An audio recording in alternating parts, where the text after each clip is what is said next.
Hello and welcome to the Keystone Kickoff Show. I'm Jim Galante along with T. Frank Carr. T. Frank, we are back on the air after power failure put us out last week. T. Frank, little advice for you and our listeners. You do not want to go through a power outage, okay?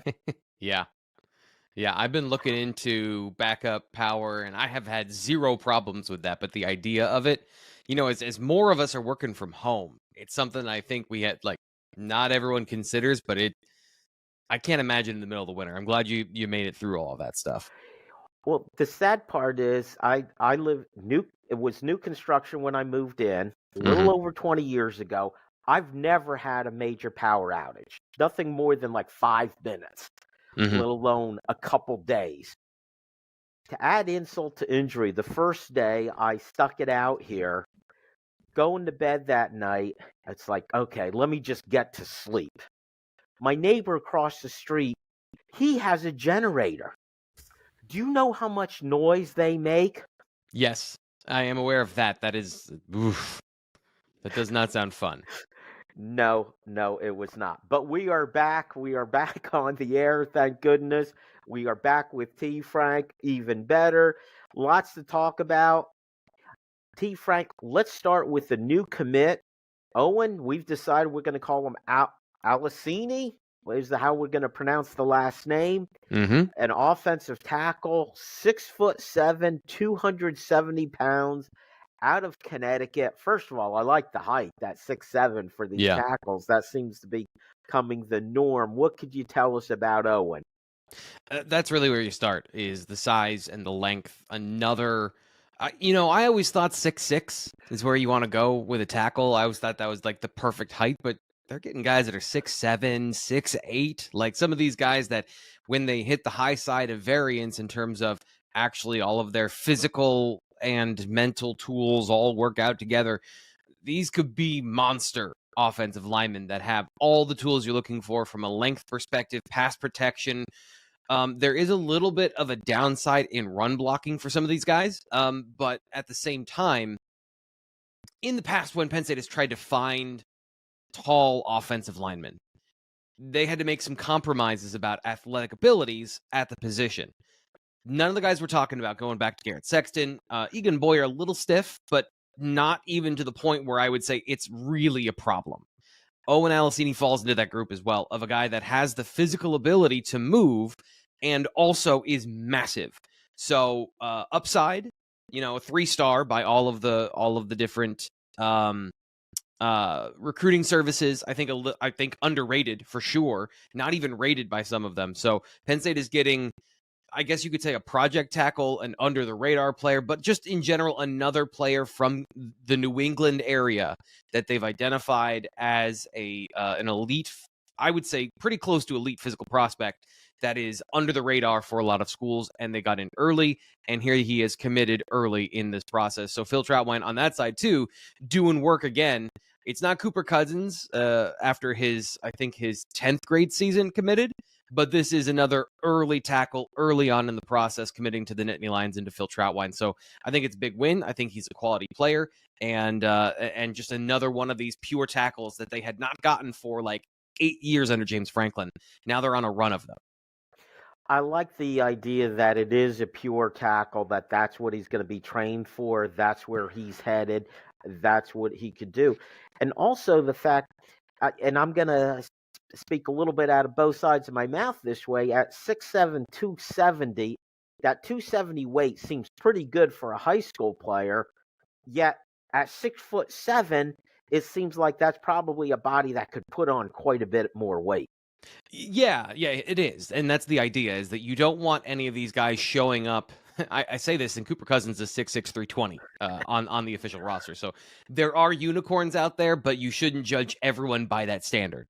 Most of the tackles that they want to bring in are going to be in that 270 range, and are going to be the potential to grow into those guys we just described. Not all of them will. That's the point of getting multiple players at a position that have similar skill sets, including, I don't want to go too far off on a tangent here, but quarterback. Like, you're getting as many of these guys with talent in the room as possible to create the competition and create the opportunity for one of these guys to then explode. Like you had in Olufashinu with a guy that became very, very good with all of the traits. So 270 is actually pretty good. Again, not to continually go back and compare to this last class, but Egan Boyer shows up at 6'8", 250. So 6'7.5", 275, I think is where he is right now. Alini has another year of growth. He's got a full offseason this summer, this winter, next fall, and then Ryan Snyder, our recruiting insider, Blue White Illustrated, said he's going to be an early enrollee, another great sign. But he's got another year of growth before he gets to Penn State. So he might not even be that far off if he continues to put on good weight. This is a guy who could be 290, maybe show up around 300 pounds. And that's good.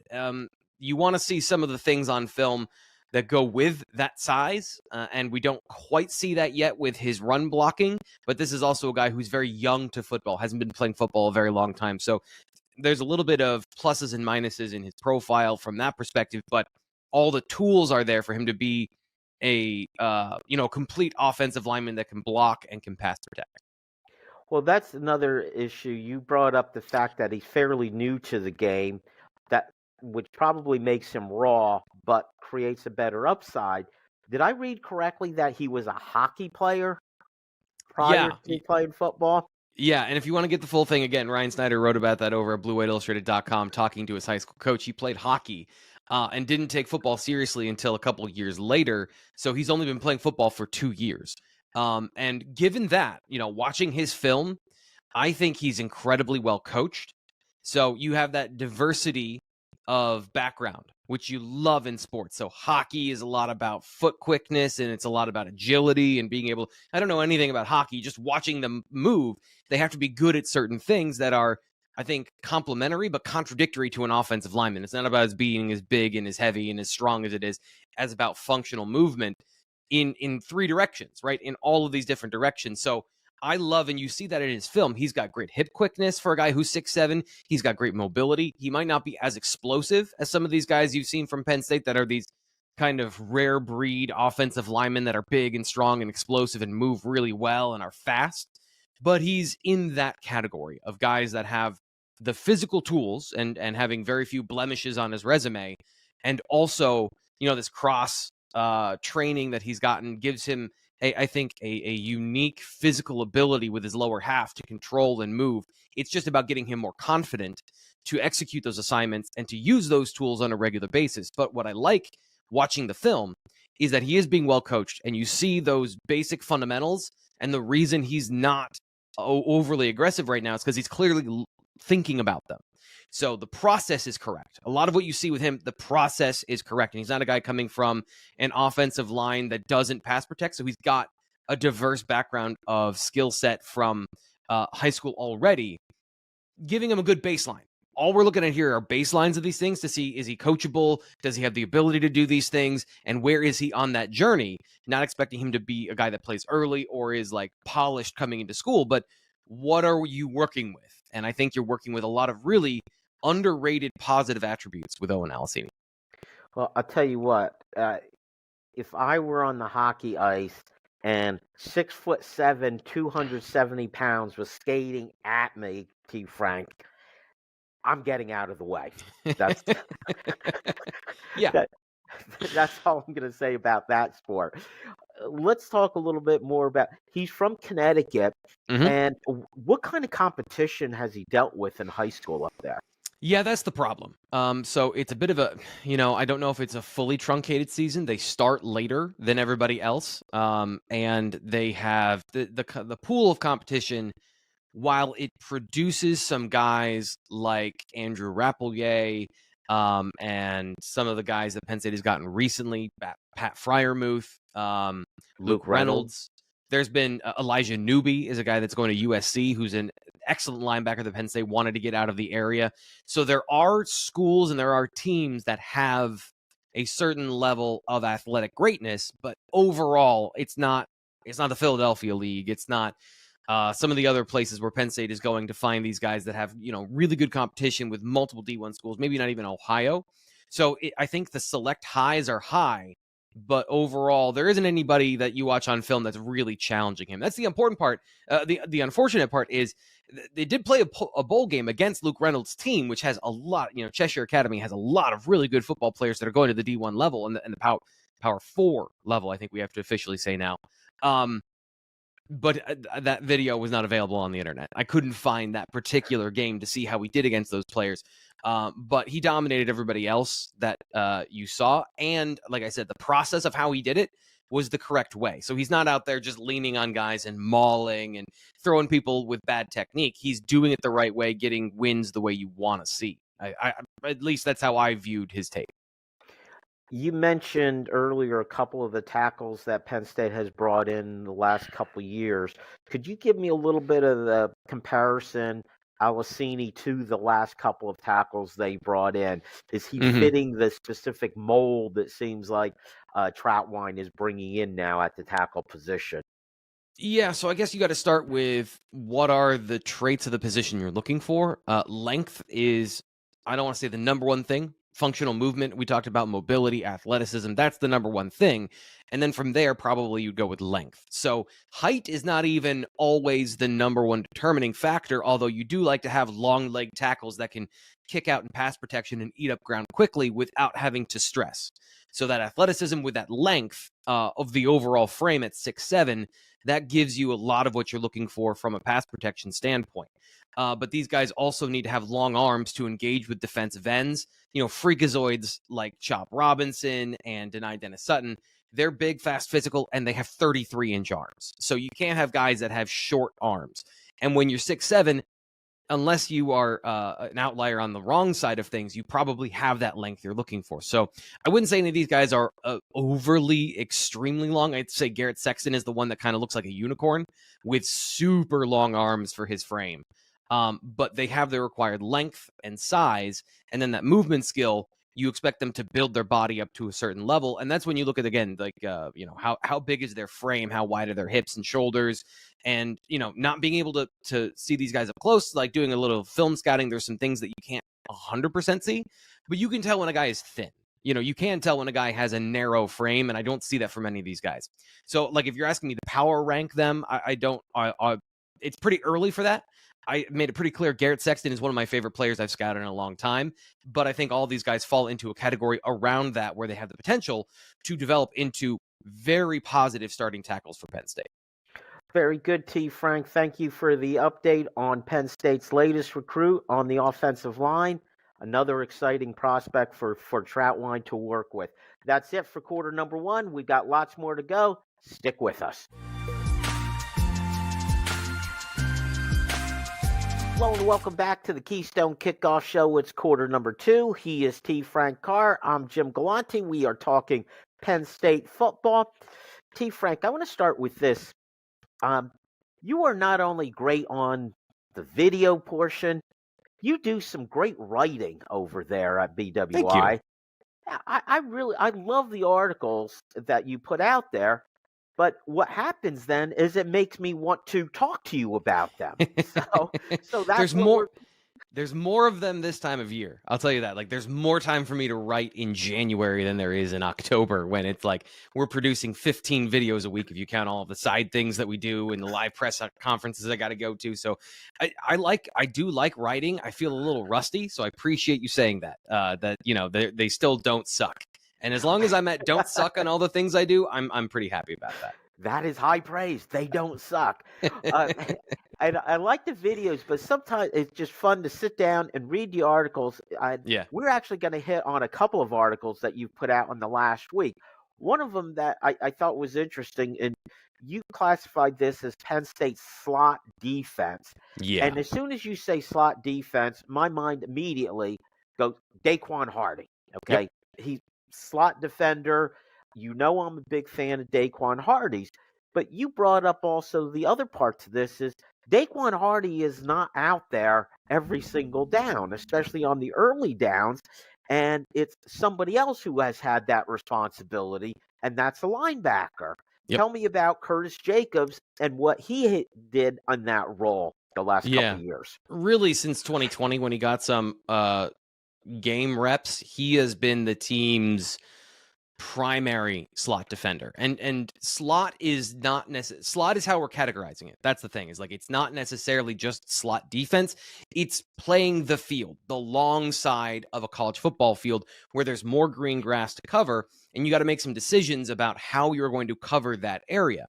And that's really that's what we're talking about here. Daequan Hardy in the slot is one thing, but that's more specific to matchups, lineups, and how the defense is trying to play an offense.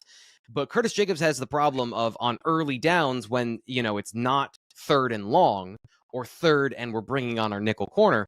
You've got to contend with, is it a run? Is it a pass? Do I fill my run gap, or do I have to play a various cacophony of things that the offense can do into that field, whether it's a bubble screen, whether it's just a straight up pass pattern, or if it's an RPO. All of these things go into what I think makes this particular position one of the hardest to play.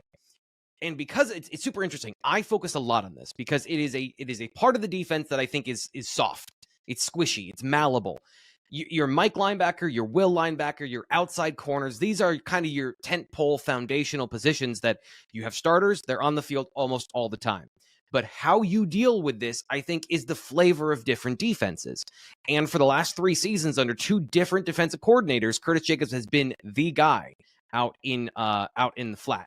Now, that is also considering the fact that he played Will linebacker to start 2022, and the way everything worked out, he ended up back over there. So there have been a bunch of different iterations over the last 3 seasons, but these are the guys that took those snaps and, to me, stabilized the defense a little bit. So I understand that there are more important positions to stability in the defense, but when you have those figured out and those are, mostly intact, then this becomes my focus of, okay, how are we dialing everything in? And Curtis Jacobs especially, and Daequan Hardy, not to cut him out of the conversation, but you're right. Like, we focus on him primarily when we talk about this. Curtis Jacobs has kind of been doing this work in the shadows that you don't notice for 3 seasons, and now they're going to find somebody else to do it. And then mentioning Daequan Hardy, I imagine he was as good at it in the 23 season as anybody else could have been. Now, I don't see every slot defender in the country, but watching Hardy, and even in your article, you mentioned in 22, he had a little bit of a shaky start to the season before settling in. This past season, it seemed to me like teams, the outside cornerbacks were so good. Somebody saw the size of Daequan Hardy and said, hey, we probably have a bit of a mismatch there. They seem to constantly test them and come up short when they were trying to test Daequan Hardy.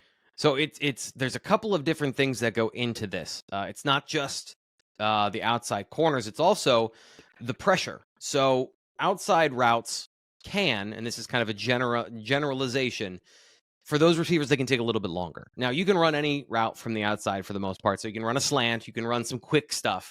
But if you're talking about when Daequan Hardy's on the field, you probably need 6, 7, 8 yards. So you also have the timing factor of Chop Robinson is going to beat whatever right tackle he goes up against. So you've got to get the ball out quickly. Easier to get the ball out quickly over the middle of the defense, which Penn State kind of voids at times because they're putting linebackers either in the A gap or they're blitzing them. So it's not just the personnel, it's also the scheme that allows for the slot to be a little more effective here.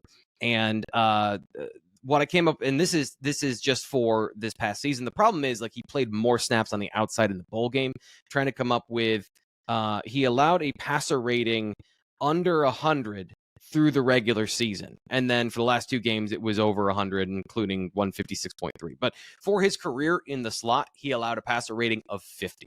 Meaning you're denying the ball, you're getting pass breakups and interceptions. So again, taking away the kind of rough start in Manny Diaz's defense in 2022, he has been one of the most lockdown corners in the Big Ten over that time, while also having the most snaps. So that's a potent concoction. So when I say, and other, I think people that follow Penn State football saying this is an NFL defensive back, the proof is there. The data is there. The film is there that he has been an elite slot defender during his time at Penn State. And that is a huge stabilizing force that you have to replace on third down. And, replacing the outside corners is one thing. And again, primary tentpole positions, you need to have those guys locking down the top receiver for anything to matter. But then Daequan Hardy playing so well, that's a huge part of this too. And now, as you pointed out, Curtis Jacobs, Daequan Hardy, they've been around for a few years now. Mhm. Let's fast forward to the 2024 season with them both gone. Let's talk first about Curtis Jacobs and perhaps the linebacker in early downs. Mhm. Who do they have? How are they going to replace Curtis Jacobs there? So this is interesting. There's I have some questions that I need to have some visual answers to during spring football. And that is, how are they handling this position? Manny Diaz came in with a system that used either a safety or a slot corner as the base defense. And we had a conversation of who's that going to be. They moved Jonathan Sutherland to that position. So that was the plan. That was the plan to start. And then they played three linebackers because, Abdul Carter showed up. Curtis Jacobs is too good at that position, playing out in the flat. So they ended up playing three linebackers. This past season, and kind of the last 3 years in general, Tom Allen has been going to more of a hybrid front, where primarily they're a 4-down front, and they have a third safety or a slot corner or a slot safety on the field. But against some of the better teams that want to play with two tight ends, they actually had a player that's 255 pounds playing Sam linebacker. So kind of a D-end hybrid, so they can use some blitzing and some zone dropping. And so who is the body type that they want to use at Penn State? This is kind of just my general rule of thumb. Until they actually change it, I'm not going to assume they're going to change it. So I'm going to assume this is going to be a linebacker, but I don't know for certain if it's going to be a hybrid defensive end, if they want to continue that particular sub package in Tom Allen's defense, or if they're going to adapt to the personnel that they have. This is a roundabout way of saying that the leader in the clubhouse is Tony Rojas, unsurprisingly. And that fits a lot of different things that we're talking about with a D-end hybrid. Former defensive end, showed he has a knack for blitzing, aggressive, physical, shoots gaps well, and just needs some seasoning to learn and experience, and then he'll need to be comfortable in this defense, but has the physical skills to play that Sam position. He was so good last year that they bumped him up to backup will linebacker to get him that experience for the future. So how it all works as a review is Penn State doesn't necessarily recruit Sam linebackers. They recruit guys that can play will. And the most athletic ones play Sam before they transition over. So that's going to be the question is, did Tony skip that step? Or is he going to be on the field as the Sam linebacker this upcoming season? And then from there, who are the other positions that are a part of this conversation? Dom DeLuca is going to play. He's going to be a constant there. But then do they move a safety down to get that player in the defense as well? Is there a guy that has some cornerback skills that you can play in that position as well? So that's the whole point of this slot defense, this 11th defender. Penn State's been splitting the duties the last 3 years between Hardy and Jacobs. Now there's an opening and there's an opportunity for a refresh, a reboot with a new defense coordinator. How do they want to handle it? And Penn State likes to play players. You've mentioned this, like they've got 20 starters or 15 starters. This is an area where you can get another player involved in the defense. So until we see something different, I'm assuming that they're going to split these duties again, and there's going to be a slot, a nickel defender, and then the base defense will have a linebacker type body type. But there is the future possibility of there being a safety, and that's where spring ball need to know what Tom Allen is thinking about, what he wants to bring and what he wants to keep as far as the architecture of the defense for the last couple of years. I would think a position like this, it's that opportunity to get your best players on the field. Yep. And Tony Rojas seems to be one of the 11 best players on defense and a guy that you would want to get out there. Let's talk then about that third down situation that Daequan Hardy typically filled. Yep. And again, I imagine this is one that it could be a cornerback or it could be a safety. Who are the players that are candidates to replace what Daequan Hardy's done the last couple of years? There's a lot, and that's really the point of I don't have a good sense of what some of these young cornerbacks can do just yet. So we haven't seen a ton of Zion Tracy. We've seen him in some mop-up duty. We saw him in the bowl game. I actually think his play was a little more positive than some Penn State fans because of all the yardage allowed. Some of the things he was doing from a recognition standpoint, he was triggering downhill. He was doing good things from a mental perspective, but those receivers were really good, and he is still young. So what is Zion Tracy able to do from a traits standpoint? I can see him having slot corner ability. He's electric. Just in the brief moments I've seen him, really good movement skills. A couple years ago, John Reed played outside corner and in the slot. So that exists where they might do that. So you might see a corner, and then they've got 4 safeties. So do you want to play a safety there as well? That's a part of the conversation when you've got King Mack, you've got KJ Winston and Jalen Reed, all that have those abilities. So it's wide open right now, and I don't think there's a particular leader until we see spring football. But there are a lot of possibilities, a lot of options there.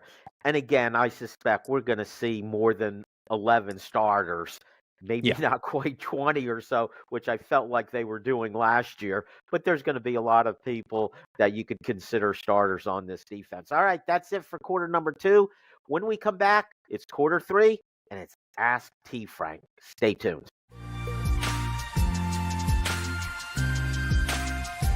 Hello and welcome back to the Keystone Kickoff Show. It is quarter number 3. That means it's time to ask T. Frank. We'll take your questions for T. Frank. If you want to send a question to T. Frank, it's really easy. Just download our app, Keystone Sports. You'll see the button there where you could ask T. Frank or ask Andy. And even if you're not going to send in a question, download the app. It gives you access to the rest of the Keystone Sports Network stuff. And those of you who only listen to this show on our app or on our website, I suggest you subscribe to T. Frank's YouTube channel. Hey. Fantastic stuff out there. Not just us, T. Frank, or me with you. You do stuff multiple times a week, and it's fantastic stuff, T. Frank.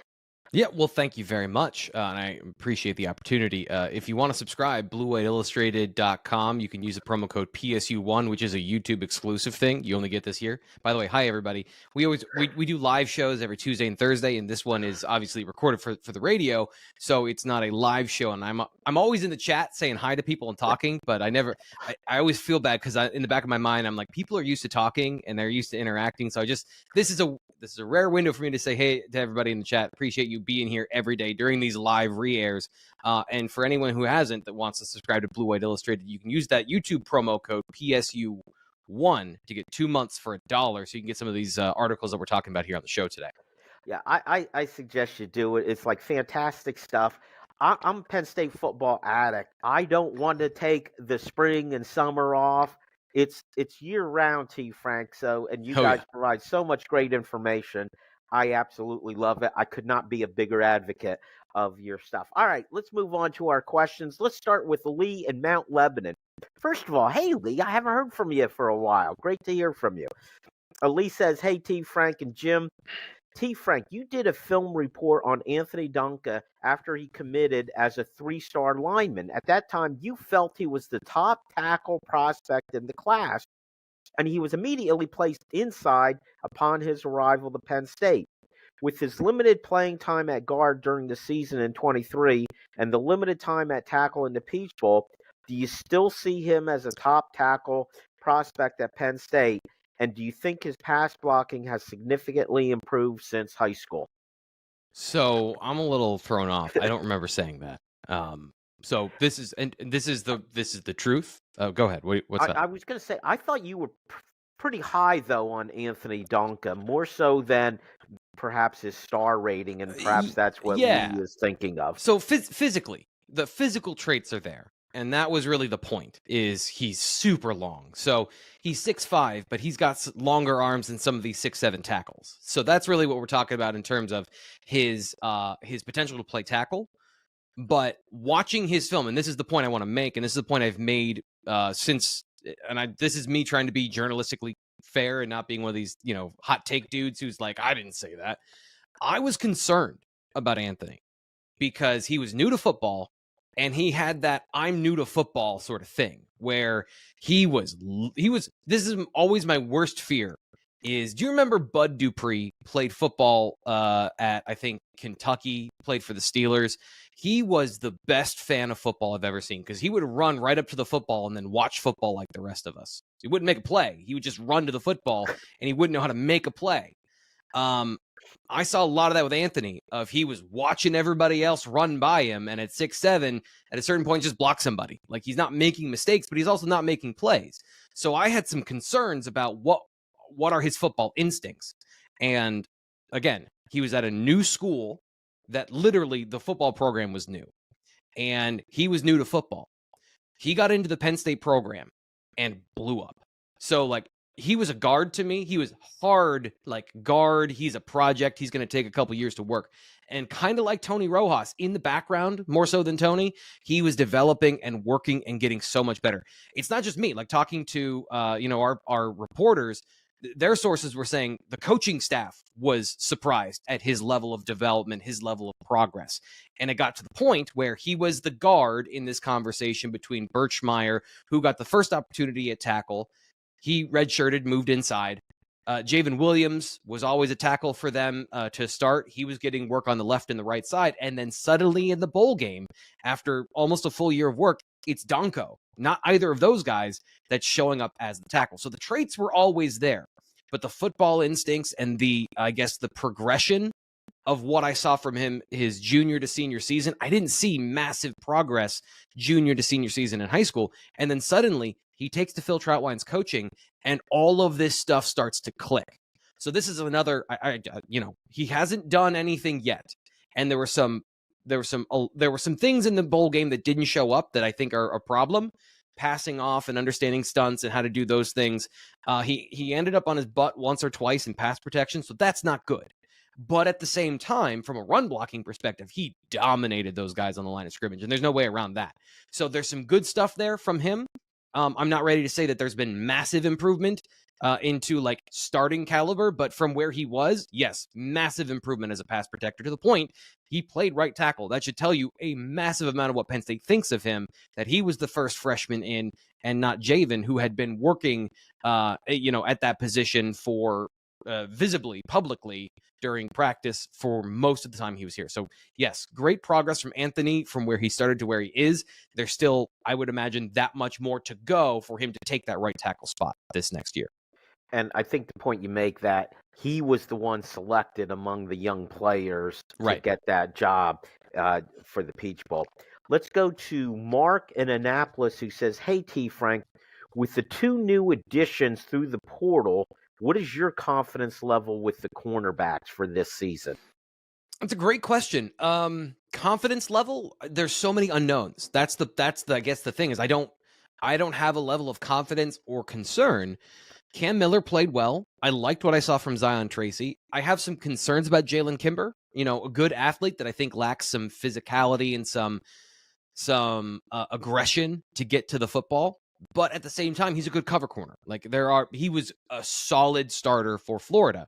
So if you're bringing in a solid starter, you have a solid starter. Like, there's no way around. Like, I can't, it's just, I graded all of the, I did like a fun episode on the show where I graded the recruiting class for the portal for the winter. And I gave this I think I gave it an A- at corner, because they got AJ Harris, a starter for the future, a guy that has the talent to compete in the room and keep the talent level the same. And then Kimber, a guy who can come in and play more immediately. So it's not, they didn't get an A+, they didn't get a superstar, they didn't pay for a corner to come and be a lockdown player in the portal, out of the portal. But outside of that, they did everything that they were supposed to do. I would be reasonably confident that they're going to field a good cornerback unit this coming year. Is it going to be as good as the one we just saw? I don't think so, but it can be in that ballpark. Again, you're just trying to get acceptable ranges of outcomes. You're not always trying to just not everything has to be elite and take that next step and always be better. It has to sometimes just staying the same is good. And I think that they can do that in this particular group, even if it's slightly behind. They have the ability to play themselves into a better position later in the year with some of these guys getting experience. And you got to remember, as we mentioned earlier, with Daequan Hardy being an NFL player, you have three cornerbacks who are now going to be playing on Sundays. Yep. That left that room. That's a lot of talent to lose. But speaking of talent and going to the portal, Fred from Doylestown says, "I see Ohio State putting together an all-star team through the portal." Yep. Is this the future of college football? get an alumni base with deep pockets who are upset with the previous year's results, and then go buy a championship. They all have to work out. That's the one thing I'd say. You are getting talent for sure. Like, I'm not going to doubt that. But as somebody, I forget who said this recently, like, there is the team building aspect, because you can put together an all-star team, and if players aren't willing to play within the structure of, not everyone can be the star in football. Somebody has to do the dirty work to set somebody else up. And this is just me as a general blanket statement. I wouldn't say that this is the future of college football. This is the immediate future until they change the NIL structure, give a more level playing field. But yeah, you can go into the portal and buy players. And that, for the time being, it's the reality. It's the present. I don't know that it's the future, because this is a bit unsustainable. Even Ohio State can't sustain this forever. I would have a hard time unless all of their former NFL players, all their former millionaires are the guys donating to the program, and not necessarily donors or, the regular folk chipping in their money. Like, this is just, I do think this model is unsustainable, as James Franklin said. So not the future, but it is the present. It is what's going on right now. Well, T. Frank, I've often made the comparison to professional sports, free agency, and baseball, for example. Mm-hmm. And in baseball, they have the off-season winners. And very seldom does it seem like the off-season winners then win during the season. And in college football, I think we've already had some of those examples, like with Texas A&M. Remember them throwing all the money at through the portal and just overall with NIL. It hasn't worked for Texas A&M, and there's some other examples. So we haven't yet seen it proven that just throwing money at the problem is what's going to buy you a championship. Let's go to Cooper in Sayre, who says, what position would you like to see Penn State shore up in the next cycle of the portal beyond wide receiver? Probably more offensive line. Maybe some interior guys. I don't know that it's going to work for what Penn State needs. And I'll explain the problem. There's not a clear succession plan at center. So somebody's going to be playing there. I know that everyone the first name that a lot of people go to is, help me out here, Nick Dawkins. Nick Dawkins is the first guy that people go to. There's a path for him to get better this offseason and have a bit of a Devon Ellies sort of glow up as a football player, progress that way, but he's got to play much better than he did in the limited time we saw him this past season. I don't know, athletically, that feels like that might be a dangerous thing for Penn State to do. And then outside of that, you're moving a starter. JB Nelson, he's a guy that has tackle versatility. Penn State needs that right tackle position shored up. So the guy that I've targeted is Vega Ioane, 350-pound center.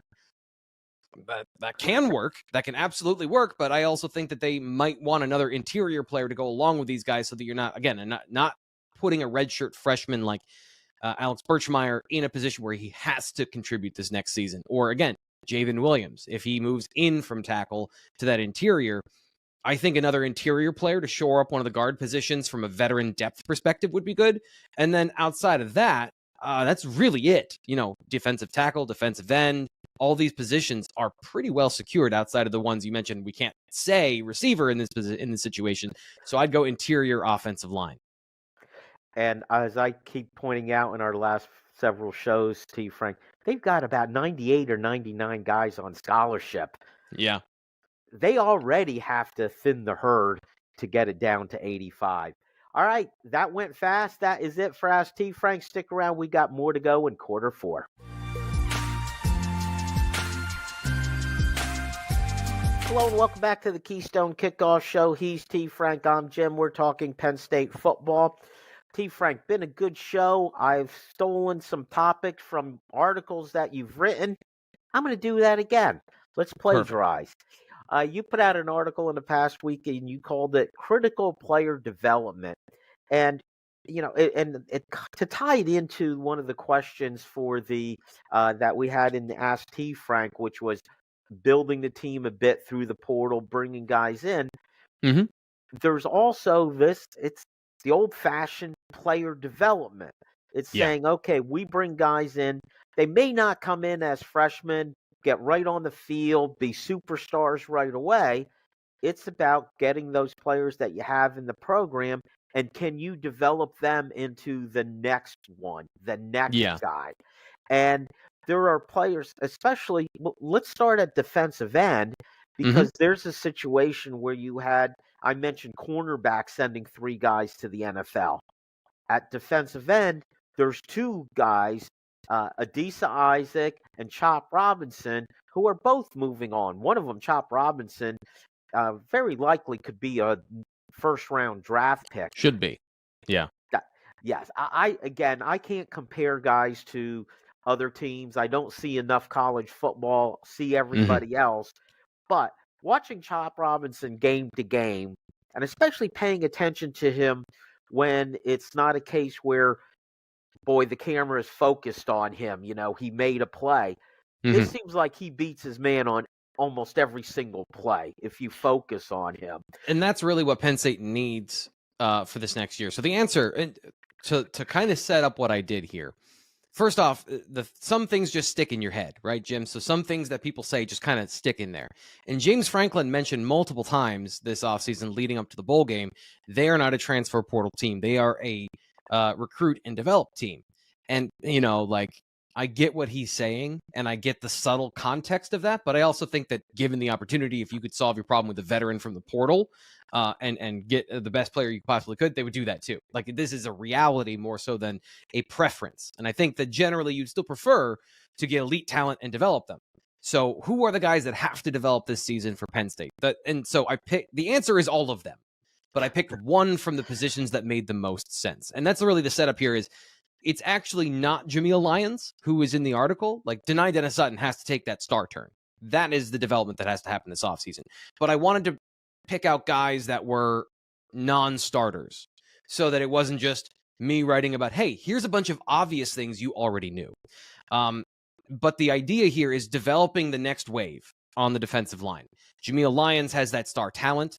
He's super long. He's fluid. He's not Yetur Gross-Matos in terms of overall size, but I think from a length and movement skill set, an okay comparison. Not perfect, because I think he's a little bit more explosive. Yetur wasn't necessarily the most dynamic of edge rushers in the world. Lyons has, I guess, the ability to be one of those power guys that has enough speed that is balanced and dangerous. So developing the next guy, because Dani Dennis-Sutton is the guy now. And you've got some veterans that can fill in alongside of him to play the balancing out role. But if Penn State wants to continue this march of elite defensive ends, they got to reload before they have to reload. So Jameel Lyons has to take a step to be in where Dani Dennis-Sutton was, which is contributing this next year.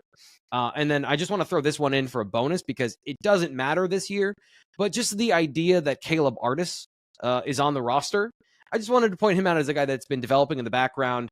They bring back all their defensive tackles, but he's a guy that has a lot of talent. So if you were looking for a defensive tackle that isn't Zane Durant, that's the guy I would be thinking about right now, who didn't play at defensive tackle but could contribute. But there's such a logjam up front. Like, they're bringing back their 2 deep. There's not a whole lot of room at the end, which is why he didn't make the article. Well, you mentioned what James Franklin says, that they're a development team, not a portal team. And that comes off as an absolute, when the reality is, Penn State, there's degrees on the spectrum, okay? There's shades of gray. Yes. And Penn State, and that's his point, right? So yes, that's an entirely fair point to make. Like, that's absolutely a reasonable place to land. It's just funny because, we live on the internet here for our jobs, and the internet has zero nuance. So even, like, maybe I've just absorbed too much of the World Wide Web, but there was a part of me that's like, yeah, but, and like, that's the obnoxious part that nobody needs. Like, nobody needs that. Right. It's like, well, what do you mean? When you bring in Arnold Ebiketie and, these other, you brought up in the cornerbacks, you brought in Julian Fleming, but they are just plugging some holes by doing that. Yep. And I think they've done a good job. But the other part of that whole equation, though, while we're talking about it, T. Frank, is they are maintaining their team a lot better than the vast majority of teams. They are not losing guys through the portal. And you mentioned defensive tackle, which is a case of not only not losing guys through the portal, they're not losing guys to graduation. Guys are choosing to take that extra year and stick around. That's why they have 99 guys on scholarship and Yeah. somehow are going to need to, parse it down to 85. But if you're going to be a development team, you still need to have those players who come into the system and in their second, third year. And I like the way you put it. Denai Dennis Sutton is the present. He's the guy who's shown enough to be that guy. But Jamel Lyons. So my question to you on Lyons is, where does he fit this year in the rotation? Because as you pointed out, there's some other veteran guys who are still part of that rotation. Yeah, he's got to jump some guys. And I think that's going to be kind of the conversation about where he fits into the lineup. So,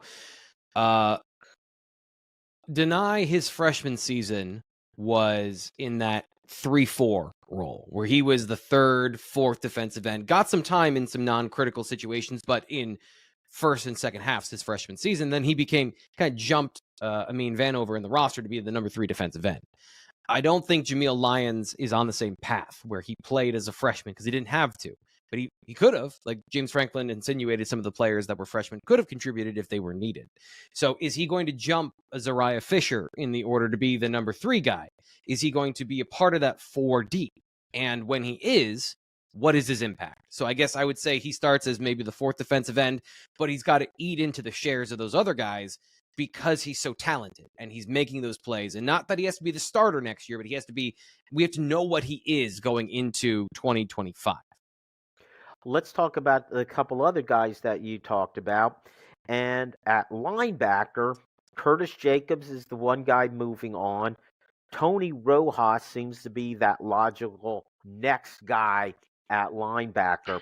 We were excited when he came in as a true freshman. We got even more excited when we were told, well, his only issue is size, and he put on 25, 30 pounds, which we were told was good weight. And we saw flashes of it last year, T. Frank.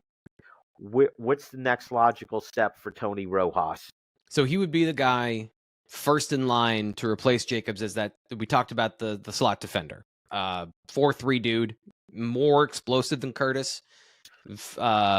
He could be, it's always hard because you never know how a player is actually going to play in full reps. But what we saw from him last year as that will linebacker is he's a difference maker. Like he might be the next number 11. Now that the curve, he's broken the curve. Like we're not grading him as a freshman anymore. So how much of the defense can he absorb? How much can he understand? And when the puzzle's more complex, like it was in the bowl game for him, and he finally started making some mental mistakes and giving up some explosive plays, we saw the freshman in him. That has to be done. Like he now has to be, if we're going to talk about development, he made such a stride his first year, but you can't rest on that. If you're going to be the next dude at Penn State, especially at linebacker, you need to make a similar step that you did your freshman season. So for him, it's mental awareness and it's learning coverages and it's, getting fully integrated into what it means to be a linebacker, which is to know the offense and what they're trying to do to you. So that's really, it's a mental aspect for Tony Rojas. That's the part that I think is, because even at 225, I'm fine with the way he plays football. He plays starting with, I'm hard to block and can get to unblockable. So that's really, I don't have a problem with his size. It's more about his mental understanding and using that quick trigger. Once you know more about football, you get to a certain point where you start to think because you see the full picture. So you go, oh, there's way more than I thought. I was just filling my gap before. Now I'm trying to anticipate. When you do that, there tends to be, this is what Abdul, I think, did last year, is there tends to be that moment where that's a sophomore slump to me, is you understand enough that you're a little bit hesitant. And then you've got to go, okay, I've done this enough times. I now know how to apply myself properly. That's the transition he's going to have to make. There are stages in that development, but you have to be pretty happy with what we saw last year as a true freshman from Tony Rojas. All right. In the defensive backfield, you mentioned Zion Tracy at cornerback. Just quickly, though, I imagine there's multiple guys in the defensive backfield that you could have mentioned in this article. Of course, yeah. And I think the most important and what kind of the impetus for this was the offensive side, where you've got all these receivers. I picked Amari Evans, but you can pick any of those receivers. Somebody has to step up and deliver. If you're going to be a development program and you've got all of these, when you say lottery ticket as a, it sounds like a derogatory, but what you're saying is these guys have the talent to do it. So who's going to be the guy that steps up? I just picked Amari Evans because he's the guy that has the most exposure, and we saw some of the things from him. We talked about Anthony Donko already, some of the interior guys on the offense. But in the cornerback room, you're right. It could be Elliott Washington. It could be Daequan Collins is a guy that joined the program that I think we forget about a whole lot. But one of these guys has to step up. The clubhouse leader is Zion Tracy. That's not a secret whatsoever. With Jalen Kimber on the roster, it's less important that he takes that next step, but they want 3 corners. I mean, at the height of the defense under Manny Diaz, they had 3 corners where you had 2 guys in Kalen King and Johnny Dixon that basically split that role, and then you had a full-time starter on the other side. So you had 3 starters. You want to have that depth, that flexibility to play guys maybe in the slot like we talked about. And that means Zion Tracy has to take a step, because we've seen when the picture is easy and we're playing in the end of the game and there's a lot more base calls and base coverages, he looked good. In the bowl game, again, we kind of parsed through some of the subtleties there, but he's got to do it on a regular basis now. And that development, by the way, the whole point is all that development starts right now in the weight room and applying yourself in the film room to learn more about football in these moments where there is no deadline, where you're not on to the next thing, on to the next opponent. This is where a lot of that development from the mental and physical side happens. So doing it now, this is why the development is in January, February, March, and then you see some of the fruits in the spring. And T. Frank, I emphasize the defensive players here. Got to remember, there are 6 defensive players who are going to be playing in the NFL that are coming off of this defense. That's a lot of places to fill in, a lot of spots to fill in. So this development is going to be a major part of the story for Tom Allen in that defense. All right, T. Frank. Unfortunately, that's it for our show. Thank you all for listening. Make sure you join us next time on the Keystone Kickoff Show.